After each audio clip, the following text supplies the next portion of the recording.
The National Football League has been changing their protocols relating to head injuries over the last 10 years. 7 News reporter Aaliyah Keller is live in the 7 Newsroom and tells us what the NFL is doing that could prevent a concussion from getting worse. Aaliyah. Stephen, an attorney very familiar situation, says there has been a great response with the ways teams are dealing with head injuries on the field, not just by the professional NFL football leagues, but also by high school and college teams alike.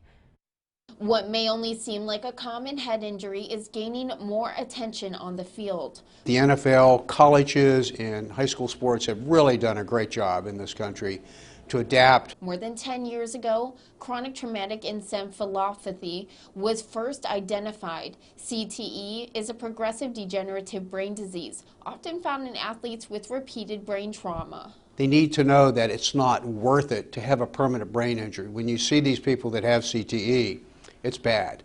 But attorney Bob Fitzsimmons says the NFL, even high school and college sports, are responding to this well, even as protocols on concussions are changing. So as long as we follow the rules, we're okay. There still isn't a helmet designed that could absorb the impact from a concussion just yet, but we're now more observant. Some of the kickoff rules are different, and some medical personnel is now more involved.